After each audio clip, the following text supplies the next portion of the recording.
بنیادی بات یہ ہے کہ استغفار کی صورتیں کیا ہیں، کلمات کیا ہیں، وہ اعمال کون سے ہیں جو انسان کی مغفرت اور نجات کا ذریعہ اور سبب بنتے ہیں، یہ ہم مجاز صاحب سے جانیں گے۔ جی مجاز صاحب۔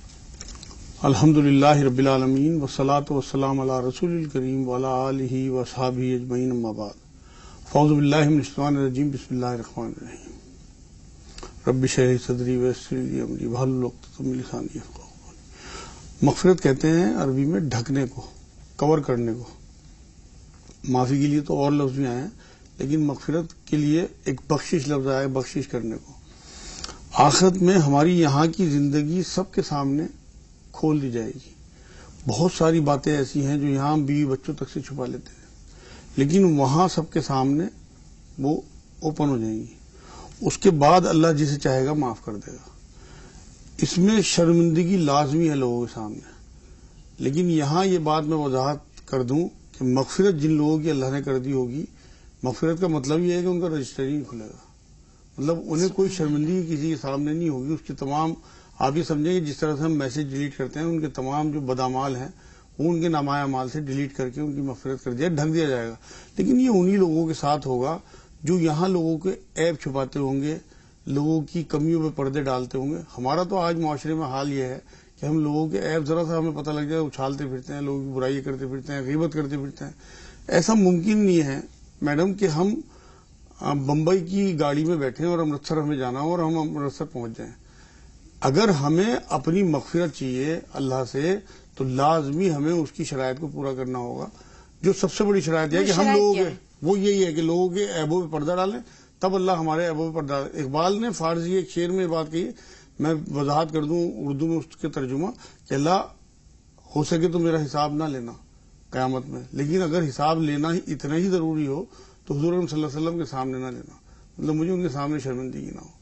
مطلب وہاں یہ لازمی ہے کہ ہر ایک کا حساب کتاب ہونا ہے، اور جتنے بھی حلال کام کیے ہیں، جتنی بھی حلال کمائی ہو، ان سب کا سب کو حساب دینا ہے، اور جتنے حرام کام کرے ہیں ان کا عذاب بھگتنا ہے۔ یہ لازمی ہے سب کے لیے۔ اچھا صاحب، بنیادی بات تو یہ ہے کہ ہمیں ان گناہوں کا احساس اور ادراک تک نہیں ہوتا۔ جن چیزوں کو ہم معمولی سمجھتے ہیں وہ بھی کبھی کبھی قابل گرفت ہیں، ان پر بھی ہمارا مواخذہ ہوگا۔ بالکل ہوگا۔ کیسے انسان ہر وقت اللہ کی نظر میں رہتے ہوئے اور خود کو جواب دہ بنائے رکھے؟ وہ اصل میں پہلے تو ہمیں وہی قرآن کی طرف ہی آنا پڑے گا، حدیثوں کی طرف۔ حضور کی زندگی 63 سال کی حضور کی جو زندگی ہے وہ ہمارے لیے شریعت ہے۔ ہم نے حضور کی 63 سالہ زندگی میں 24 گھنٹے جو ہمارے لیے عبادت ہے، 24 گھنٹے کی، ہم نے صرف 1.5 گھنٹہ لیا ہوا ہے اس میں سے، نمازوں کا تمام ان عبادتوں کو ہم یہ سمجھتے ہیں کہ ہمارا کام ہو جائے گا۔ حضور کی 24 گھنٹے کی زندگی ہمارے لیے عبادت ہے۔ اس زندگی کو اگر ہم پڑھیں اور اسے اپنے عمل میں لائیں تو لازمی بات ہے کہ ہماری مغفرت انشاءاللہ تعالیٰ ہوگی۔ قرآن کی چند آیتیں میں آپ کو بتاتا ہوں جن میں مغفرت کا ذکر اللہ رب العزت نے کر کے بھیجا ہے۔ قرآن میں سورہ بقرہ کی 221 نمبر آیت میں اللہ نے کہا ہے کہ مشرک تمہیں جہنم کی طرف بلاتے ہیں اور اللہ اپنی جنت اور مغفرت کی طرف بلاتا ہے۔ 268 نمبر آیت میں سورہ بقرہ کی کہ شیطان تمہیں فقیری سے ڈراتا ہے اور بے حیائی کا حکم دیتا ہے، اور اللہ تمہیں مغفرت اور فضل کا وعدہ کرتا ہے۔ مطلب شیطان جو ہے وہ اللہ کی راہ میں خرچ کرنے ڈراتا ہے کہ تم غریب ہو جاؤ گے، اور اللہ کہتا ہے میری راہ میں خرچ کرو گے تو تمہیں مغفرت دوں گا۔ تو آج ہمارا حال یہ ہے، میں دیکھتا ہوں اکثر لوگوں کا حال کہ لوگ جو ہیں وہ آڑے وقت کے لیے پہلے مال اکٹھا کرتے رہتے ہیں، پھر آڑے وقت کا انتظار کرتے ہیں۔ تو یہ جو چیزیں ہیں، ہم اگر اللہ پہ توکل کر کے اس کا دیا مال اس کی راہ میں خرچ کریں تو مغفرت لازمی ہے۔ پھر ہم مغفرت کی طرف آ رہے ہیں، اور رسول پاک کی زندگی کا آپ نے حوالہ دیا مجاز صاحب کہ رسول پاک صلی اللہ علیہ وسلم تو خاتم النبیین ہیں، اور اللہ تعالیٰ کے محبوب ہیں۔ جو آپ کے صحابہ ہیں وہ بھی تقریباً جو ہے عشر مبشرہ کی بات کرتے ہیں تو ان کو دنیا میں ہی جنت کی بشارت ملی ہوئی ہے۔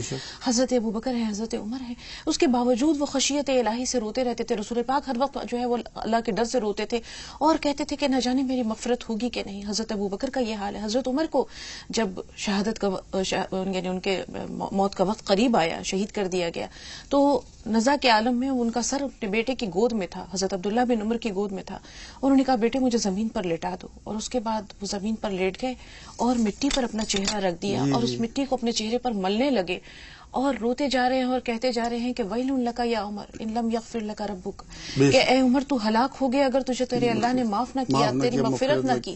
تو آپ یہ سوچیں مجاز صاحب کہ یہ وہ لوگ ہیں جو رسول پاک کی زندگی پر اسی نقش قدم پر چلتے رہے، حضرت ابوبکر کی زندگی ہو چاہے حضرت عمر کی زندگی ہو، اور اس کے بعد عشر مبشرہ میں ہے، جنت کی بشارت ملی ہوئی ہے، اس کے باوجود وہ خوف خدا سے رو رہے ہیں اور ان کو یہ ڈر ہے کہ کہیں ایسا نہ ہو کہ میں ہلاک ہو جاؤں، میری مغفرت نہ ہو. اصل میں بات یہ ہے نا کہ ان لوگوں کی نظر میں ساری چیزیں حضور صلی اللہ علیہ وسلم کی بتائی ہوئی تھی اور حضور سامنے تھے. ان لوگوں کو یہ اندازہ تھا کہ ہم اپنے اعمال پہ بھروسہ نہیں کر سکتے. اصل میں جو ناقص لوگ ہوتے ہیں وہ اپنے اعمال کرتے ہیں اور اس پہ بھروسہ رکھتے ہیں، اور جو کامل لوگ ہوتے ہیں وہ اپنے اعمال پہ بھروسہ نہیں رکھتے بلکہ اللہ کے فضل پہ بھروسہ رکھتے ہیں. قرآن میں ہی اللہ رب العزت نے یہ بات سورہ نجم کی 32 نمبر آیت میں کہی ہے کہ بڑے گناہوں سے بچنے والوں کے چھوٹے چھوٹے گناہ معاف کر دے گا اللہ پاک اور انہیں مغفرت کر دے گا، اور آخرت میں سخت عذاب اور اللہ کی مغفرت اور رضامندی ہے. یہ سورہ حدید کی 20 نمبر آیت میں اللہ نے کہا ہے. دنیا کی زندگی کو سوائے دھوکے کے سامان کے کچھ نہیں بتایا، مطلب ہم اسی میں ملوث ہو گئے. جی اصل میں دھوکہ تو یہی ہے نا کہ ہم 60-70 سال کی زندگی جو ہے اپنی اس سے سب کچھ سمجھ بیٹھے، جبکہ ہماری آنے والی کروڑوں اربوں خربوں سال کی زندگی جو ہے اس کا دیباچہ ہے، اس کے لیے امتحان کا وقت ہمیں دیا گیا تھا کہ اس کی تیاری کرنی ہے.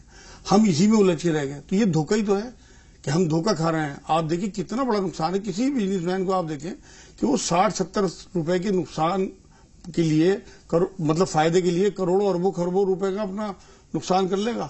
یہ تو بزنس کے خلاف ہے. جبکہ اللہ کی مغفرت اتنی بے پایاں اور وسیع ہے مجاز صاحب کہ ایک فاحشہ عورت نے ایک کتے کو پانی پلا دیا تو اللہ تعالیٰ نے اسے بخش دیا، معاف کر دیا. لیکن بنیادی چیز یہ ہے کہ انسان وہ ایسے کام تو کرے، ایسے اعمال کرے، یا ایسے اس کی زندگی اس پیٹرن، اس نمونے پہ ہو جو کہ اللہ تعالیٰ سے اس کے قرب کا یا اس کے نجات کا ذریعہ بنے. ہم استغفار کی مختلف صورتیں جانتے ہیں، اکثر مولانا صاحبان بتاتے رہتے ہیں کہ کس طرح اللہ سے مغفرت طلب کرو. اس میں دل کا خلوص بھی ہو، اعمال نیت بھی ہو، اور اللہ سے مغفرت طلب کرنے کا جذبہ بھی ہو.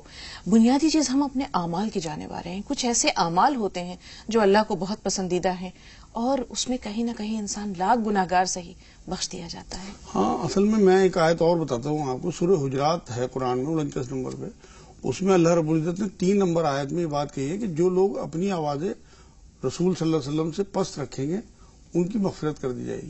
اس سے پہلی ایک آیت ہے 2 نمبر آیت سورہ حجرات کی. اس میں اللہ نے کہا ہے کہ جو لوگ اپنی آوازیں حضور سے اونچی کریں گے ان کے تمام اعمال جو ہے میں غارت کر دوں گا، انہیں خبر بھی نہیں ہوگی. مطلب یہاں پروٹوکول بیان کیا گیا ہے حضور صلی اللہ علیہ وسلم کا. آپ یہ دیکھیے کہ حضور کی حد درجے کی محبت، حضور صلی اللہ علیہ وسلم کی حد درجے کی اتباع، ان کی پیروی، ان کے مشن پہ چلنا، ان کی سنتوں پہ چلنا، ان کی سنتوں کو زندہ کرنا، یہ سب وہ چیزیں ہیں جو حضور کی مدد میں آئیں گی. اور حضور اکرم صلی اللہ علیہ وسلم کی آواز سے اپنی آواز اونچی نہ کرنا وہ یہ ہے کہ ہم حضور اکرم صلی اللہ علیہ وسلم کسی بھی معاملے میں بالکل نہ تو کسی مذاقی انداز لیں، نہ بے ادبی ہو، نہ بے احترامی ہو، تب حضور کی آوازوں سے ہماری آوازیں نیچی رہیں گی. اصل میں اس آیت کے پیچھے یہ تھا کہ بدو لوگ جو آتے تھے نا وہ زور زور سے حضور کو ان کی عادت تھی، وہ اپنے طریقے سے تو اللہ کو یہ بات بھی پسند نہیں آئی. اس کے بعد ہوا یہ ہے کہ ایک ثابت بن قیس رضی اللہ تعالیٰ عنہ تھے صحابی. جب یہ آیت اتر گئی تو انہوں نے حضور کی محفل میں آنا بند کر دیا کیونکہ ان کی آواز تھوڑی سی بھاری تھی. تو وہ ڈر گئے اس بات سے، بلکہ روتے رہتے تھے کہ ایسا نہ ہو کہ میری آواز نکل جائے اور میں کافر ہو جاؤں. صحابہ کرام کا تو یہ حال تھا. تو حضور صلی اللہ علیہ وسلم کو جب پتہ لگا تو حضور نے پھر انہیں کہلوا بھیجا کہ ثابت تیرے لیے یہ آیت نہیں ہے، تجھے تو جنت کی بشارت ہے. اور ان بدوؤں کا حال بھی یہ لکھا ہے روایتوں میں کہ اس کے بعد جب وہ حضور کی بارگاہ میں آنے کی کوشش کرتے تھے، حضور کے دروازے پہ پہنچ کے ناخونوں سے کھٹکھٹاتے تھے، کبھی آواز نہیں دیتے تھے. آپ نے کہا دین سے خارج ہو جانا. جی مجاز صاحب آج تو لوگوں کو یہ احساس بھی نہیں ہوتا کہ ذرا ذرا سی ایسی چیزیں ہیں، ایسے اعمال ہیں جو انتہائی درجے کی نزاکت رکھتے ہیں اور انسان دین سے خارج ہو جاتا ہے. وہ احساس کیوں نہیں ہے؟ کیا دینی تعلیمات کی کمی ہے؟ رسول پاک صلی اللہ علیہ وسلم نے قرآن اور حدیث دونوں جو ہے وہ مسلمانوں کے لیے چھوڑ دیے ہیں. پھر مسلمان کیوں غفلت کا شکار ہیں؟ کیوں انہیں احساس نہیں ہوتا کہ دین سے خارج ہو جانا ایک بہت نازک مرحلہ ہوتا ہے؟ یہ تو ایمان کے اوپر ضرب لگتی ہے نا. آپ یہ دیکھیے کہ اصل میں ہمیں پھر بار بار جو میں ہر زیادہ تر پروگراموں میں بات کہتا ہوں کہ ہم قرآن سے اور حدیثوں سے دور ہیں. حضور اکرم صلی اللہ علیہ وسلم کی جو تعلیمات ہیں ان میں ہمیں سب یہ بتایا گیا ہے کہ کس طرح سے ہماری مغفرت ہوگی. ایک بار حضور نے فرمایا کہ اللہ رات کو پہلے آسمان پہ آگے صدائیں لگاتا ہے کوئی مانگنے والا جسے دوں، ہے کوئی مغفرت چاہنے والا جس کی میں مغفرت کروں. اب اس ٹائم ہم سو رہے ہوتے ہیں، اللہ صدائیں لگا کے چلا جاتا ہے. تو جن لوگوں کو اس کا اندازہ ہے کہ یہ حضور صلی اللہ علیہ وسلم کے تمام کلمات سچے ہیں اور ایسا ہوتا ہوا، وہ اٹھ کے اللہ کے آگے گڑ گڑاتے ہیں. آپ یہ دیکھیے ایک اور حدیث میں، مسلم شریف میں حدیث ہے، حضور صلی اللہ علیہ وسلم نے یہ بات فرمائی کہ بے شک اللہ رات کو اپنی رحمت اور مغفرت کا ہاتھ پھیلاتا ہے تاکہ دن کے تمام گناہگاروں کی توبہ قبول کر لے، اور دن میں پھر اپنی رحمت اور مغفرت کا ہاتھ پھیلاتا ہے تاکہ رات کے تمام گناہگاروں کی توبہ کو قبول کر لے. لیکن ایمان بالآخرہ وہ تو کمزور ہو چکا ہے مجاز صاحب. دین تو ہمیں وراثت میں ملا ہے، جی مذہب اسلام تو ہمیں وراثت میں ملا ہے. کلمہ پڑھ لیا، ہم سوچتے ہیں کہ ہم ایمان میں داخل ہیں اور بخشے بخشائے ہیں، رسول پاک صلی اللہ علیہ وسلم کی شفاعت مل جائے گی، ان کے امتی ہونے کا شرف حاصل ہے. لیکن اس دن کی سنگینی کو کیوں فراموش کر دیتے ہیں جس دن کسی کے، جیسے آپ نے کہا، نامہ اعمال جو ہے وہ کھول کر بیان کر دیے جائیں گے. انسان کے پورے جسم کے جو اعضاء ہیں وہ سب گواہی دیں گے، اچھے کام ہوں گے تو بھی. اصل میں یہ سب وہی وجہ ہے کہ جو بنی اسرائیل میں آ گئی تھی نا، وہ بھی یہ سمجھتے تھے کہ ہم اللہ کے لاڈلے اور ہم تو ایسے ہی بخشے جائیں گے. ہمیں یہ جھنجھنا دے دیا گیا. اصل میں کچھ یہ سازش کے تحت ہوئی ہے بات کہ ہم چاہے کوئی کتنے ہی بڑے گناہ کرتے ہوں، ہمیں حضور پاک صلی اللہ علیہ وسلم بخشوا دیں گے، شفاعت کر دیں گے. شفاعت تو حضور کی بالکل حق ہے. لیکن آپ یہ ایک بات، میرا جملہ یاد رکھنا کہ تمام انبیاء جتنے بھی آئے ہیں، رسول آئے ہیں، وہ سب اللہ کے نمائندے ہیں، اللہ کے خلاف نہیں جا سکتے. ایسا ہو نہیں سکتا کہ اللہ کے حضور کھڑے ہو کے کسی زانی کی یا کسی قاتل کی یا کسی جواری کی، کسی شرابی کی اللہ کے رسول صلی اللہ علیہ وسلم شفاعت کر دیں. یہ کنفرم ہے بات کہ اللہ کے رسول صلی اللہ علیہ وسلم اللہ کے نمائندے تھے، تو وہ اللہ کے سامنے حق بات ہی بیان کریں گے کیونکہ اللہ سچا ہے، اسے سچوں کی بات وہ لگتی ہے. حضور نے یہ تو فرمایا ہے کہ میرے اللہ نے میرے سے وعدہ کیا ہے، یہ فرماتے تھے اکثر حضور، کہ میری امت کے 70,000 لوگ بنا حساب اور بنا عذاب کے جنت میں جائیں گے. لیکن اتنی ہر ہزار کے ساتھ 70,000، صرف 70,000. ہاں، اور مزید آگے فرمایا، اور ان ہر 1,000 کے ساتھ 70,000 اور جائیں گے بنا حساب بنا عذاب کے. اور فرمایا وہ کیسے مجاز؟ میں بتاؤں آگے اس کا، پہلے حدیث پوری کر لوں. اس کے بعد یہ بات فرمائی کہ اللہ کی شان رحیمی یہ بھی ہوگی کہ اس کے بعد بھی 3 گروہ بڑے بڑے اللہ رب العزت جو ہے وہ بنا حساب اور بنا عذاب کے جنت میں بھیجے گا. لیکن ان کی شرائط ہیں. آپ یہ دیکھیں نا کہ قرآن میں اللہ رب العزت نے ایک جگہ یہ بات کہی ہے کہ لوگوں دوڑو اللہ کی مغفرت کی طرف اور جنت کی طرف، جس کی چوڑائی جو ہے وہ آسمان اور زمین کے برابر ہے. دیکھیے یہاں جنت کی چوڑائی بتائی گئی ہے. عرض جو ہے کسی بھی چیز کا بہت چھوٹا ہوتا ہے، اس کی لمبائی بہت ہوتی ہے. لمبائی نہیں بتائی گئی، لمبائی کا تو اندازہ ہی نہیں کر سکتا. لیکن دوڑنے کا حکم دیا. مطلب یہ زندگی اتنی چھوٹی ہے، ایسا نہ ہو کہ تمہاری وقت سے پہلے موت آ جائے، کہ ابھی تمہارا معاملہ بھی کلیئر ہی نہ ہوا ہو، ایسا نہ ہو کوئی حادثہ، کوئی اور مجبوری تمہیں روک دے. تو وہاں اللہ نے آگے اس آیت میں کہا کہ اللہ کے فضل پہ نظر رکھو. مطلب جنت جو ہے یا مغفرت جو ہے وہ اعمال سے نہیں ہے بلکہ اللہ کے فضل پہ ہے. ہماری اللہ کے فضل سے نظر ہٹ گئی. ہم اپنی نمازوں کو، اپنی روزوں کو، اپنی اعمال کو یہ سمجھتے ہیں کہ ہمیں بخشوا دیں گے. ان سے انٹری نہیں ملے گی، انٹری اللہ کے فضل سے ملے گی. ان سے درجے بلند ہوں گے. لوگوں کی سمجھ میں نہیں آتی یہ بات. لوگ بھروسہ کیے ہوئے اپنی 5 نمازوں پہ، 30 روزوں پہ، اپنی سچائی پہ. بھروسہ اللہ کی ذات پہ کرنا ہے. رسول اللہ صلی اللہ علیہ وسلم نے جب ایک بار یہ بات کہی کہ لوگوں اللہ کے فضل سے تمہیں جنت ملے گی، تو ایک صحابی نے جسارت کر کے پوچھ لیا کہ حضور آپ کو بھی؟ کہ ہاں مجھے بھی. اب آپ دیکھیے جو کائنات کا سب سے عظیم انسان، سب سے عظیم ہستی ہیں رسول اللہ صلی اللہ علیہ وسلم، وہ یہ کہہ رہے ہیں کہ مجھے اللہ کے فضل سے جنت میں داخلہ ملے گا. تو ہماری تو ہستی کیا ہے؟ تو اگر ہماری نظر اللہ کے فضل پہ رہے گی تو ایسا نہیں ہو سکتا. اللہ کا فضل پانے کے لیے کیا کیا جائے؟ اللہ کا فضل پانے کے لیے سب سے بہترین چیز تو اللہ کا کلام اور رسول اکرم صلی اللہ علیہ وسلم کی زندگی، ان کی پیروی، حد درجے کی ان کی محبت، ان کے مشن کی نصرت، ان کی مطلب ہر حال میں جس چیز پہ انہوں نے ہمیں کرنے کو کہا ہے اسے کرنا، جس چیز سے رکنے کو کہا ہے اس سے رکنا. یہ ہے فضل کی. کیونکہ قرآن میں جگہ جگہ اپنے رسول کے لیے اللہ نے یہی بات کہی ہے کہ اطیعوا اللہ و اطیعوا الرسول. مطلب اللہ کے رسول کی اطاعت ہی اللہ کی اطاعت ہے. اگر آپ اللہ کو تو ہم نے نہیں دیکھا، لیکن حضور اکرم صلی اللہ علیہ وسلم کی 63 سالہ زندگی. دیکھیے آپ صحابہ کرام کے بارے میں آپ شروع میں کچھ کہہ رہی تھی. اس ٹائم میرے ذہن میں یہ بات آئی تھی کہ انہیں صحابہ بنایا کس چیز نے؟ حضور اکرم صلی اللہ علیہ وسلم کی صحبت نے. تو وہ صحبت آج بھی موجود ہے. 63 سالہ زندگی کتابوں میں، حدیثوں میں اور سیرت کی کتابوں میں ساری موجود ہے. کتابوں سے تو دور ہو گئے، مجالس موجود نہیں ہے، رہنمائی کا فقدان ہے. نہیں ایسا نہیں ہے. اگر تلاش کرے آدمی تو آج بھی سب کچھ ملتا ہے. ہم اصل میں الجھ گئے دنیا میں. ہمیں یہ دنیا جو ہے، میں نے شروع میں آپ کو کہا کہ یہ ہمیں 60-70 سال کی زندگی جو ہے یہ تو امتحان کے لیے دی گئی تھی. ہم اسی میں الجھ کے رہ گئے. اسے اصل زندگی سمجھ لیا. یہ ہے خسارہ. اصل میں بات یہ ہے اگر ابھی بھی سارے لوگ ختم نہیں ہوئے. دنیا میں اچھے لوگ بھی، اچھی کتابیں، اچھی مجلسیں ہیں. اگر ہم اتنا ٹائم نہیں رکھتے کہ ہم اچھے لوگوں کی مجلس میں بیٹھ سکیں تو سوچ بھی تو اپنی اچھی رکھیں. ان کی باتیں، ان کی کتابیں، ان کے معاملات ہمارے بستروں میں ہم پڑھ سکتے ہیں. ایسی بات نہیں. کہتے ہیں دل میں رب رہتا ہے، دل میں اللہ رہتا ہے. اللہ سے محبت کے لیے اس مسکن کو صاف کرنا، پاک کرنا، آئینے کی طرح چمکانا کتنا ضروری ہے. جب تک ہم اپنے دل کو صاف نہیں کریں گے مجاز صاحب، اللہ کے بندوں سے محبت نہیں کریں گے، ان کے گناہوں کو یا ان کے تقصیر کو معاف نہیں کریں گے، ان کے لیے دل میں جگہ نہیں بنائیں گے، تو جب تک دل صاف نہیں ہوگا، اللہ کے بندوں سے ہمارے رابطے استوار نہیں ہوں گے، تب تک تو اللہ تک پہنچنا بھی بہت مشکل ہے. بالکل مشکل ہے. یہ تو بہت ہی بڑھیا بات آپ نے کہی ہے کہ اللہ تک پہنچنے کے راستے ہیں. بنا رسول اللہ صلی اللہ علیہ وسلم کی امت کے آپ رسول تک نہیں پہنچ سکتے، اور بنا رسول اللہ کے آپ اللہ تک نہیں پہنچ سکتے. یہ پیڑی ہیں. آپ کو رسول اللہ صلی اللہ علیہ وسلم کی امت کی بھلائی، جو حضور صلی اللہ علیہ وسلم کی سب سے بڑی سنت ہے، راتوں میں تڑپتے تھے. آپ یہ دیکھیے کہ ٹارگٹ کر کر کے دعائیں کرتے تھے لوگوں کے لیے. وہ سب سے پہلے، سب سے بڑا مقصود، اگر آپ لوگوں کی بھلائی کے لیے اپنی زندگی گزار رہے ہیں تو لازمی بات ہے کہ آپ کو حضور صلی اللہ علیہ وسلم کا فیض حاصل ہونا شروع ہو جائے گا.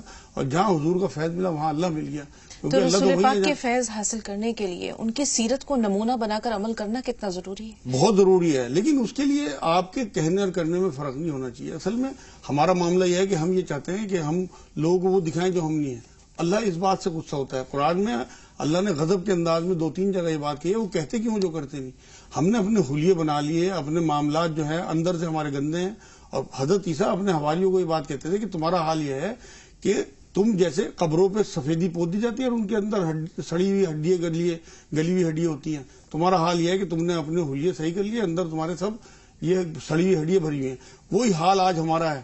اصل میں ہمیں یہ چاہیے کہ یا تو ہم وہ دکھائیں لوگوں کو جو ہم ہیں، یا وہ جیسے ہم دکھا رہے لوگوں کو اپنے آپ کو، یا ویسے بن جائیں. تب ہمارا کام بنے گا. رسول اللہ صلی اللہ علیہ وسلم کہنے اور کرنے میں کوئی فرق نہیں تھا. آپ دیکھیں حضور صلی اللہ علیہ وسلم کی تمام زندگی اٹھا کے دیکھ لیں. حضور صلی اللہ علیہ وسلم نے جتنا کہا ہے اتنا کر کے دکھایا ہے.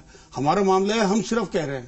آج ہمیں دین بتایا جا رہا ہے، دکھایا نہیں جا رہا. حضور بتاتے بھی تھے، دکھاتے بھی تھے. ہم اسی چیز کو فراموش کر بیٹھے ہیں. جیسے سورہ عصر میں کہا گیا ہے کہ وَتَوَاصَوْا بِالْحَقِّ وَتَوَاصَوْا بِالصَّبْرِ. تو یہ چیز ہم نے چھوڑ دی ہے.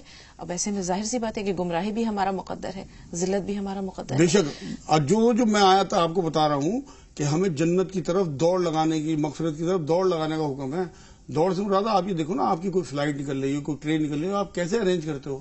آپ کوئی کار بھی بک کراؤ گے، آپ سامان بھی جلدی جلدی رکھو گے، بھاگو گے، ٹکٹ بھی لو گے، دوڑو گے کہ کہیں ٹرین نہ نکل جائے. اصل میں ہمیں وہ ڈر کہ ہماری ٹرین نہ نکل جائے. بالکل، یہ خوف ہمیشہ پیش نظر رہنا چاہیے. 2 کالرز ہمارے ساتھ ہیں اور ایسا نہ ہو کہ یہ کالرز جو ہے وہ چھوڑ کر ہمیں چلے جائیں. جلدی سے ان سے بات کر لیتے ہیں. درخشاں صاحبہ پہلے آپ سے مخاطب ہے، فرمائیے سوال کیا ہے؟ السلام علیکم. وعلیکم السلام. جی، ہماری بچی 20 سال کی ہے، رات بھر سوتی نہیں، شادی ہونے والی ہے، اثرات ہے، ٹینشن ہے، اللہ کو معلوم کیوں ایسا سکاتی بڑبڑ کرتی دن بھر. بہت پریشان ہے شوہر کا باجی. ہم اللہ تعالیٰ پریشانیاں دور کرے اور شادی کو انشاءاللہ بخیر و خوبی انجام دے. تھوڑا سا انتظار. سمرین آپ بتائیے آپ کا سوال کیا ہے؟ السلام علیکم. وعلیکم السلام. میم میری امی کے نا ٹانگ میں بہت تکلیف ہے. وہ ان کا ہپ جوائنٹ جو ہے نا وہ ریڈیوس ہو رہا ہے. اچھا. ان کی ٹانگ بھی چھوٹی ہو چکی ہے اور ڈاکٹر سے کہتے ہیں تو وہ آپریشن کی کہتے کولا چینج ہوگا. اور ویسے یونانی وغیرہ کو دکھاتے وہ کہتے ہیں نس بلاک ہو گئی ہے. عمر کتنی ہے آپ کی والدہ کی؟ 40 سال. ٹھیک ہے، تھوڑا سا انتظار کیونکہ ایک چھوٹا سا بریک لے رہے ہیں.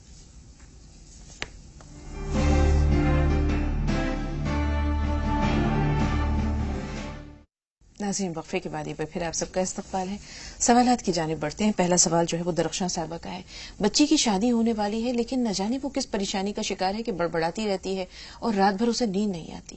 ہاں، اس کے لیے اصل میں جو بہت زیادہ ایسے گھر ہوتے ہیں نا جہاں بچی جو ہیں بہت زیادہ شریف اور پردے میں رہتی ہیں، وہ شادی سے گھبراتی ہیں. کچھ بچیوں کو میں نے دیکھا، میرے پاس کیس اس طرح کے آتے رہتے ہیں.